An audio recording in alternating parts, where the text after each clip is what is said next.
여러분 안녕하십니까. 신문을 부은 방송 아침의 매일경제입니다. 저는 이상훈이고요. 지금부터 깊숙하면서도 흥미로운 뉴스들이 많이 준비되어 있습니다. 상세히 전해드리겠습니다. 먼저 일면 기사부터 출발합니다. 매일경제 일면 기사입니다. 굵은 글씨로 된 제목이 달려 있습니다.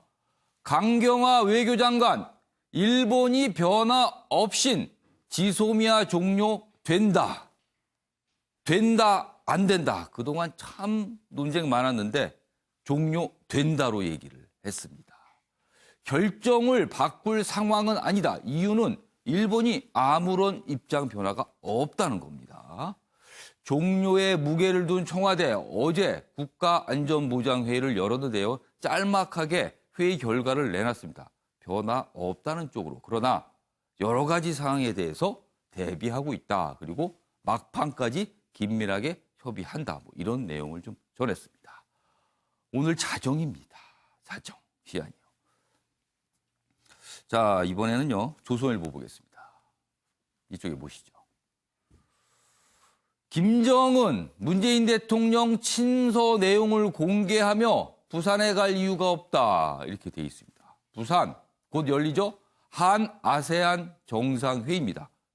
이 회의에 김정은 국무위원장을 초청을 했습니다. 문재인 대통령이 친서 통해서. 그러나 공개적으로 거절을 했어요. 내용 보겠습니다. 지금 한 아세안 회의 나흘 앞두고 거부했습니다. 형식적 순회 상봉 안 하는 게 낫다. 뭐 이런 설명까지 합니다. 청와대 평화를 위한 기회인데 아쉽다는 입장을 내놨습니다. 자, 다음 서울신문 보겠습니다. 엄마의 눈물이 의원들을 움직였다. 민식이법 행안위 소위 통과. 이른바 스쿨존에서 발생하는 교통사고에 대해서 좀 강하게 처벌을 하고요. 그런 사고 예방을 위해서 조치를 담은 법, 이른바 민식이법입니다. 보시죠. 문재인 대통령과 국민과의 대화, 그 자리에서 이 얘기가 좀 나왔었죠. 문 대통령에게 호소했던 스쿨존 규제 강화, 단속 카메라 의무화, 여야 만장일치로 찬성을 했습니다. 그래서 어제 국회에서 뭐 최종 통과는 아니고요. 행안위, 상임위원회 차원에서 어느 정도 이제 진척이 이루어진 거거든요. 자, 민식이 아빠, 마지막까지 기적 있었으면 좋겠다. 사실 이런 법안은요, 국회에서 알아서 빨리 해야 되는 겁니다. 그런데 엄마의 눈물 꼭 있어야지만 이렇게 이루어지는 게 이게 맞는지도 모르겠습니다. 이게 진짜 맞는 상황이 되는 건지. 자, 마지막으로 국민일보 보겠습니다. 출산율 1위인데 인구는 감소. 뭐 이상하잖아요. 늘어나야 되잖아요, 그럼. 먹튀에 우는 해남. 먹튀요. 보겠습니다. 효과 없는 지자체 출산 장려금. 그러니까 우리 동네 와서 아이를 낳으시면요, 많이 드리겠습니다. 이런 약속인 거예요. 혜택받은 3,260명 가운데 243명이 전출. 그럼 여기서 아기 낳고 혜택 받고 다른 데로 가버린 거네요, 이사를. 인구 7만 턱걸이, 소멸 위험 지역으로 분류가 돼 있답니다, 해남이요. 인구가 지금 점점 줄 위험이 있다는 거죠. 남성 출산 휴가 등 제도 뒷받침 절실하다. 그러니까 지자체 출산 장려금 이거 잘 안 통한다는 거예요. 먹튀란 표현까지 등장을 좀 했습니다. 자, 지금까지 일명기사 짚어봤고요. 오늘 네 분 나오셨는데 소개해드리겠습니다. 먼저 윤경호 매일경제 논설위원 나오셨고요. 최창렬 용인대 교수, 김관호 계명대 교수, 그리고 이수희 변호사 자리하셨습니다. 안녕하세요. 안녕하세요.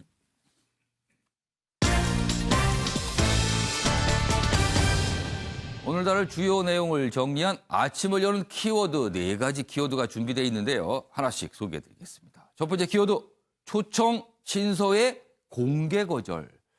원래 친서는 내용이 잘 공개가 안 되잖아요. 그럼 비공개로 조용히 초청을 했는데 대놓고 안 간다고 얘기를 해버린 겁니다. 이걸 어떻게 좀 이해해야 될지. 그리고요, 현역 의원 절반 물갈이하겠다. 자유한국당에서 어제 발표했습니다. 세 번째 키워드는 또 진술 거부. 떠오르시는 인물이 있죠. 검찰에 나가지만 얘기를 안 하고 있습니다. 소득이 늘었다지만 생각해 볼 대목들이 좀 몇 가지 있는 통계가 나왔습니다. 자, 이렇게 네 가지 키워드로 오늘 내용 정리했고요. 첫 번째 이슈는요. 북한의 공개 거절. 이 얘기부터 좀 해보겠습니다. 한 아세안 정상회의 초청받은 김정은. 부산에 가야 할 이유를 찾지 못하겠다. 문재인 대통령이 초청을 한 거예요. 얼마 전에 모친상에 대한 조의문을 김정은 위원장부터 받았거든요. 그거에 대한 답신을 보냈는데 그 답신 내용 중에 이런 초청 내용이 들어가 있었던 겁니다. 그런데 문 특사 파견도 간청해 왔다. 순회상봉 안 하는 게 낫다. 사실 통상 친서를 주고받으면서 이런 내용 이런 거 잘 공개 안 하거든요. 그렇다면 뭐 거절을 하는데 너무 상세하게 밝히면서 거절을 했거든요. 그럼 분명히 이유가 있을 겁니다. 자, 청와대 김 위원장 불참 아쉽다. 이런 내용도 좀 비쳤습니다. 관련 기사 하나 더 있습니다. 보시죠. 자, 그렇다면 어제 보인 북한의 그런 공개 거절, 어떻게 보면 북한의 태도거든요. 이거에 대한 평가가 좀 갈릴 수도 있습니다. 그 내용 보겠습니다. 김정은 한 아세안 회의 안 온다. 북한 가야 할 이유 못 찾아. 역시 같은 내용 있고 여기 보시면 이달 초 문재인 대통령 초청 친서 받아 이례적 공개. 이례적입니다. 사실 이런 걸 공개하는 건. 친서 온 후 몇 차례나 특사 요청이 있었다. 그렇지만 이것도 못 보낸다. 이렇게 보면은요. 우리 정부가 조금 뭔가 굉장히 아쉬워 보이잖아요. 자꾸 이렇게 설명이 되면은. 북한 최고 지도자 사상 최초 남한 방문 무산됐다. 청와대 입장 여기 있고요. 전문가. 북한이 어제 이 조선중앙통신을 통해서 이제 거절 입장을 발표를 한 거거든요. 근데 비판 수위가 자세히 설명했지만 전체적으로 비판 수위가 낮아서 상황 관리 중이 아닌가. 뭐 이런 내용도 좀 나오고 있습니다. 자, 그럼 여기서요. 관련 영상 확인해보고 이어가겠습니다. 아세안이 운영 중인 여러 회의체에 북한을 참여시키고 북한과의 양자교류 협력이 강화되길 바랍니다. 네, 지난 10월에 문재인 대통령의 이 이야기 좀 영상으로 짧게 준비했습니다. 제가 아까 말씀드렸을 때 어제 북한의 모습에 대한 다양한 평가가 있을 수 있다 그랬어요. 앞서 서울신문 평가 자세히 설명을 했지만 발언 수위 자체가 그동안 북한이 뭐 내놓으면요 거의 속에 다룰 수 없을 정도의 어려운 거친 표현들이 등장했거든요. 어제는 사실 그런 표현까지는 등장하진 않았어요. 뭐 그렇게 초청해 준 거는 고맙지만 우리 사정이 안 된다, 갈 이유가 없다, 뭐 이렇게 완곡하다고 할 수도 있었습니다. 자, 그런데 동아일보는 좀 다르게 분석을 한 내용이 있어요. 정상 친서, 물밑 제안, 폭로한 북한. 폭로라고 그렇습니다. 폭로. 이치도 모르는 상대, 이런 식으로 공개 면박을 줬다. 그러니까 어제 북한의 그 발표 내용을 폭로, 공개 면박 이렇게 설명을 한 겁니다. 앞선 기사하고 조금 다르죠, 결이. 여기 있습니다. 형식적 순회상복 안 하는 게 낫다. 비핵화 협상 미국과 직거래 의지를 나타낸 것이다. 청와대 역시 아쉽다. 아쉽다는 표현. 그렇습니다. 이렇게 기사를 연속해서 봤고요. 영상도 확인해 봤는데요. 먼저 김구라 교수님. 네. 사실 친서는 이제 비공개로 가는 겁니다. 내용이 알려지지 않고. 그리고 그거에 대해 어떤 거절할 때도 그냥 비공개로 친서를 다시 보내거나 입장을 전달하는 건데 사실 북한은 이례적으로 상세히 우리가 어떤 내용을 요청했는지까지 그리고 왜 거절하는지까지 상세히 밝혔어요.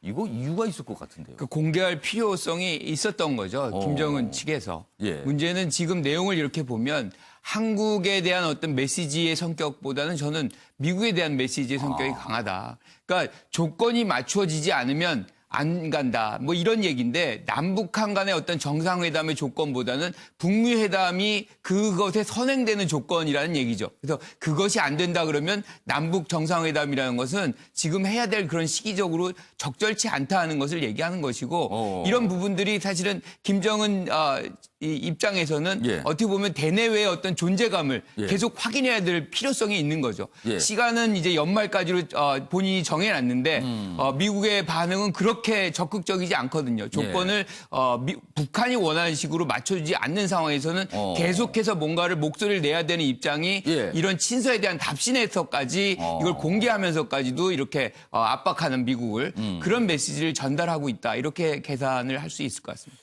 최찬일 교수님. 네. 일단 못 간다는 이유가 뭐 갈 이유를 찾지 못하겠다. 그리고 구체적으로 보면은 뭐 약속한 게 있는데 하나도 실천 안 됐다는 식으로 얘기를 했거든요. 그러면서 뭐 초청 보냈지만 뭐 갈 수 없다. 그리고 그 이후에도 뭐 특사물 달라고 몇 차례나 요청했지만 그것도 안 된다. 뭐 이렇게 얘기했어요. 그러면 그 대목만 듣고 보면 우리 정부가 너무 아쉬워서 뭔가를 자꾸 소위 말해서 간청하고 애걸하고 뭐 이런 것처럼 묘사가 돼 있거든요. 굳이 그렇게까지 얘기를 할 필요가 있었을까요? 우리 입장에서는 어쨌든 남북 관계를 예. 좀 진전시켜서 예. 이것이 이제 북미 대화, 북미 이제 그 협상의 하나의 좀 촉진제가 되길 바라는 마음이 간절한 거죠. 예. 그러다 또 연말까지 시한을 북한이 설정해 놓은 상황이니까 음. 그러다 보니까 이제 우리 측에서는 계속 얘기를 하는 건데 아까 말씀처럼 친서에 대해서 또 저렇게 공개적으로 이게 예. 거부를 했단 말이죠. 예. 좀 우리 김광일 교수가 잘 설명하셨습니다만 이 또 보면요 아까 그 신문마다 좀 이 결이 좀 다르죠. 달랐잖아요. 예. 관점이 다른 것 같은데 두 가지가 다 들어있는 것 같아요. 고맙다는 표현 그리고 어쨌든 그 남한의 진정성 이해한다라는 것을 예. 깔면서 예. 그러나 분명한 것은 미국이 북한이 요구하는 이른바 제재 완화라든지 또 체제 보장 이런 것들에 대한 조건이 전혀 숙성되지 않으면 우리는 갈 수 없다라고 하면서 이제 남한의 우리에 대해서 이제 또 면박을 준다는 식으로 하는 거예요. 그러니까 예. 양쪽을 다 깔아놓고 애매하게 해석하게끔 한 것 같고요. 그러니까 공개적인, 그러니까 뭐냐면 완곡한 표현을 동원했지만 약간 면박을 주는 요 양쪽이 다 담겨 동원된 있다. 거니까 어. 언론에 따라서 이제 보는 관점에 따라서 어느 예. 걸 더 방점을 뒀냐에 따라서 예, 그 예. 차이가 난 것 같고요. 결국 남북 관계하고 이제 북미 대화가 이 선순환을 이뤄야 되는데 어쨌든 북한은 지금 미국의 태도 변화를 촉구하는 겁니다. 태도 변화를 촉구하기 위해서 굳이 공개적으로 친서에 대해서 답방의 그 상례가 아님에도 불구하고 예. 공개적으로 그런 태도를 취한 것이 아닌가 이렇게 생각이 됩니다. 윤경호 의원님, 그럼 우리 정부 얘기 쪽으로 좀 초점을 좀 이동해 보겠습니다. 사실 어제 북한이 조선중앙통신社밝힌 내용을 보면 전체적으로 미국과의 뭐가 풀리지 않으면 이거 소용없다라는 취지로 읽혀요, 사실은요. 그렇다면 우리 정부도 그걸 알고 있을 거 아닙니까? 북한과 미국 관계가 더 상위에 놓여 있다라는 걸.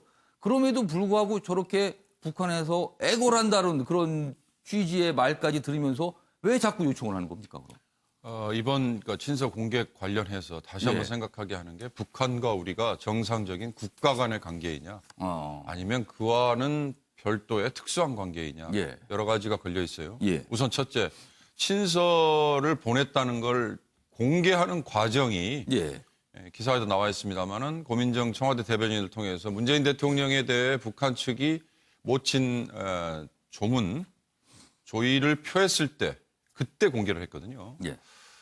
그게 맞는 거냐? 아니면 한 아세안 특별 정상회의가 25일부터 27일까지 열린다는 거는 예. 국가 행사로서 이미 청와대에서 발표를 한 바 있습니다. 그렇죠. 그럴 때 우리의 인접 국가로서 한 아세안과 같이 머리를 맞대고 있는 나라로서 북한도 특별 손님으로 초대를 하겠다.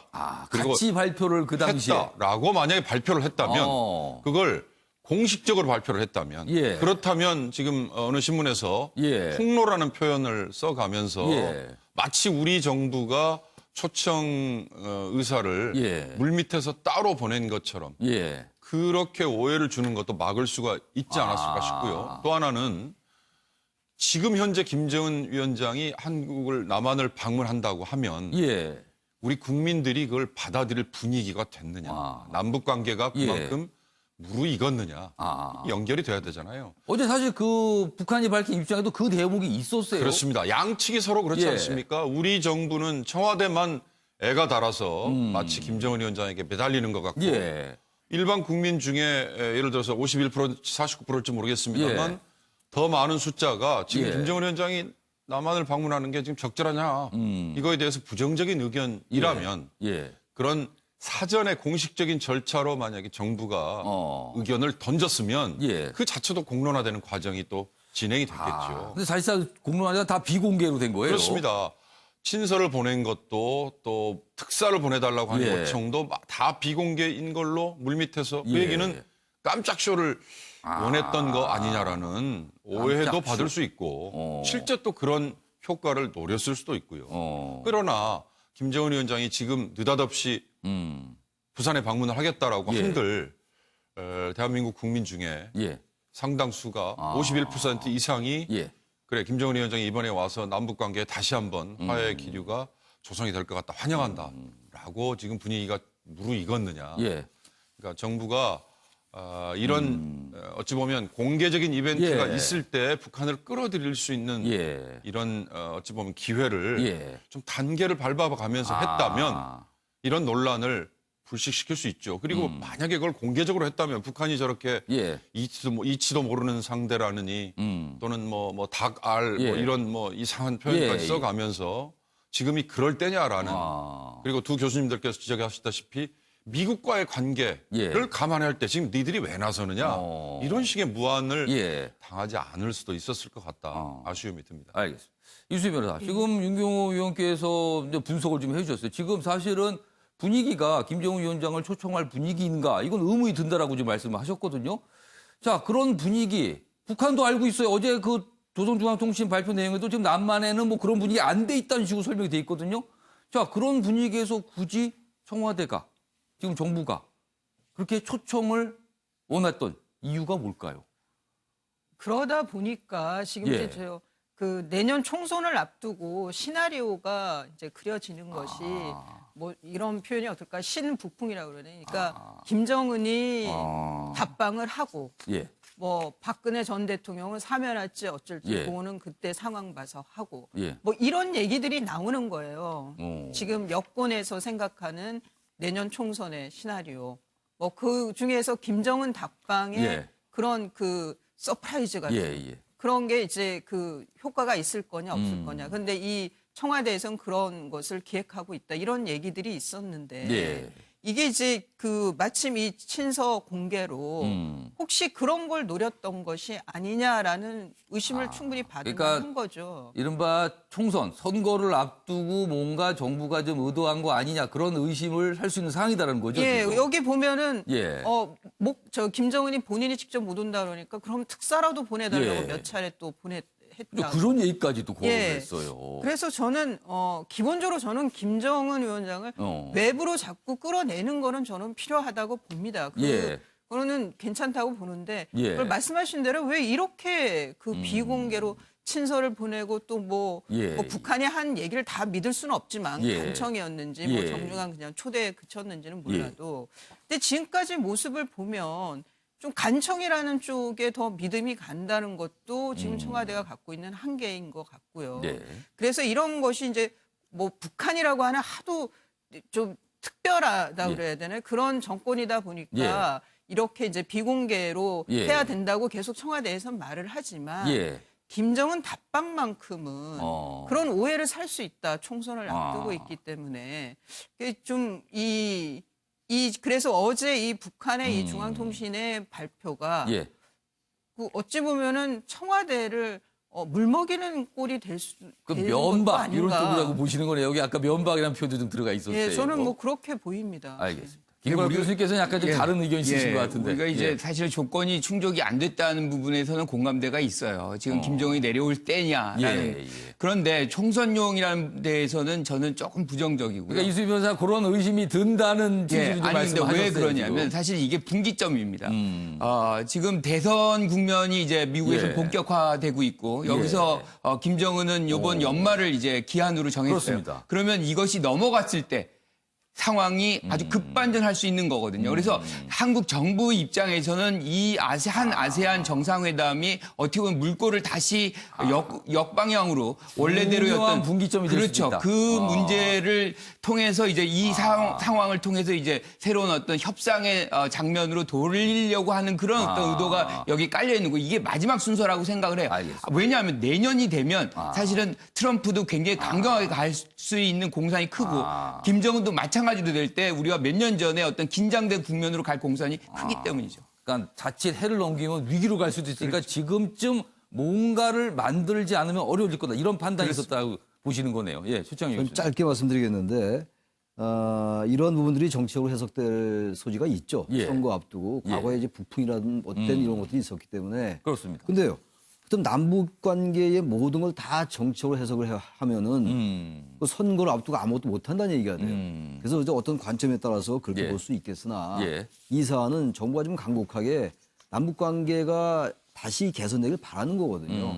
그래서 뭔가 그렇죠. 저변에 또 선거가 넉 달 앞으로 다가왔으니까 알겠습니다. 그런 생각이 있다 하더라도 너무 그걸 예. 선거 관련시켜서 보는 거는 조금 좀 과도할 수도 있다는 생각이 듭니다. 아무튼 요 국내 정치적 의미에 대한 건 다양한 해석이 가능할 것 같고요.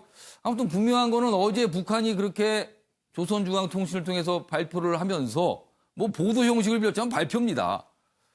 우리 정부 청와대가 좀 당혹스럽지 않았을까 싶기도 합니다. 이런 걸 이렇게 공개적으로 다 밝히는 경우가 아주 이례적인 거거든요. 알겠습니다.